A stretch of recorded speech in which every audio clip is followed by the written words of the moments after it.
खांसी का सबसे अच्छा सिरप कौन सा है? आज हम बात करेंगे जी कि खांसी की कितनी अक़साम है और इनके लिए कौन-कौन से सिरप हम इस्तेमाल करते हैं। उसके अलावा कुछ ऐसे सिरप होते हैं जो हम ब्लड प्रेशर या जो शुगर के मरीज होते हैं उनमें इस्तेमाल नहीं करवा सकते। उसके अलावा कुछ ऐसे सिरप्स होते हैं जो गलूदगी या अल्कोहल फ्री होते हैं, तो उनको हम किस लिए इस्तेमाल करते हैं।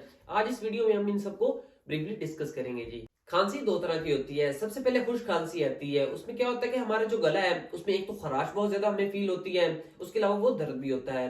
तो इसके लिए हम एसिफाइल सिरप इस्तेमाल कर सकते हैं, हाइड्रोलिन डीएम सिरप इस्तेमाल कर सकते हैं, पल्मोनोल जो कि बहुत ही अच्छा सिरप है वो भी हम इसमें इस्तेमाल कर सकते हैं। उसके अलावा कुछ आईवी लीफ के एक्सट्रैक्ट्स होते हैं जो कि ऑर्गेनिक प्रोडक्ट होते हैं, उनके सिरप भी हम इसमें इस्तेमाल कर सकते हैं, जिसमें प्रोस्पेन आ जाता है, हाइलिक्सी आ जाता है या कोफरब सिरप आ जाते हैं। तो ये सब हम खुश्क खांसी में इस्तेमाल कर सकते हैं जी।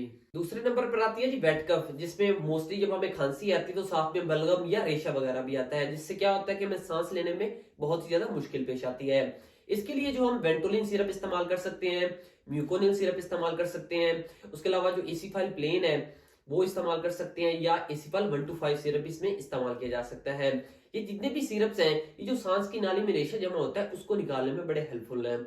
उसके अलावा हम प्रोस्पेन सिरप हो गया, कोफर्ब सिरप हो गया या आईवी लीफ के जितने भी सिरप्स हैं वो भी इसमें इस्तेमाल कर सकते हैं। हमारे सांस की नाली जो होती है, जो उसमें म्यूकस रुकी होती है, वो उसको निकालने में हेल्पफुल होते हैं, जिससे मरीज जो है वो इजिली सांस ले सकता है इसमें। अगर आपको खांसी के साथ साथ नजला जुकाम है, फ्लू हो गया है, आपका नाक जो है वो बंद हो गया, सांस सही से नहीं आ रहा या सांस की एलर्जी है, तो उसके लिए आप ऐसे सिरप्स इस्तेमाल कर सकते हैं जिसमें स्यूडोएफेड्रिन शामिल हो। फॉर एग्जांपल जैसे कि रोंडेक्स सिरप हो गया, कफकोल सिरप हो गया, कोरेक्स डी सिरप हो गया या कॉम्बिनोज सिरप। ये जितने भी सिरप्स हैं इनमें स्यूडोएफेड्रिन शामिल होती है। ये जो स्यूडोएफेड्रिन होती है, ये जो हमें नेजल कंजेशन होती है, नाक हमारा जो बंद होता है या एलर्जी हुई होती है, तो उसकी ट्रीटमेंट में बड़ी हेल्पफुल होती है।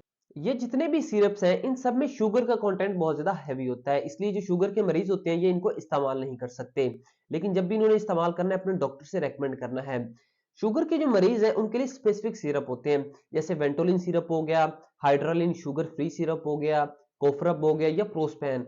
ये सिरप्स जो है ये शुगर के मरीज इस्तेमाल कर सकते हैं। इससे क्या होगा कि उनकी जो शुगर का लेवल है, ग्लूकोज का लेवल है, वो मेंटेन रहेगा, वो बढ़ेगा नहीं, जिससे उन्हें कोई अदर प्रॉब्लम भी नहीं आ सकती।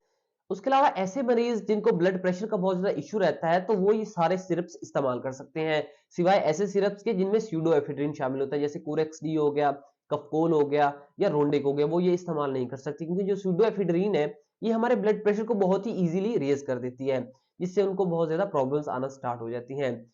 उसके अलावा कुछ ऐसे सिरप्स हैं जिनसे हमें गुरूदगी या नींद नहीं आती, क्योंकि जितने भी ये सिरप्स होते हैं खांसी वाले, इनमें एंटी एलर्जिक या एलर्जी वाले जो केमिकल्स होते हैं उनकी कॉन्सेंट्रेशन बहुत प्रेजेंट होती है, जिससे हमें नींद आती है। तो कुछ ऐसे सिरप्स हैं जिनसे हमें नींद नहीं आती, उनमें मोस्टली हम वेंटोलिन इस्तेमाल कर सकते हैं। उसके अलावा म्यूकोनिल एक्सपेक्टोरेंट जो है ये इस्तेमाल कर सकते हैं, इससे मरीज को नींद नहीं आती और जो खांसी का प्रॉब्लम होता है वो भी उनका इजीली रिजॉल्व हो जाता है। ये सिरप्स आपने तभी इस्तेमाल करने हैं, सबसे पहले आपने अपने डॉक्टर से रेकमेंड करना है, उससे कंसल्ट करना है, वो आपको फिजिकली एग्जामिन अच्छे से करेंगे, देन ही आपको वो रेकमेंड करेंगे कि आपने उसमें क्या चीज इस्तेमाल करनी है।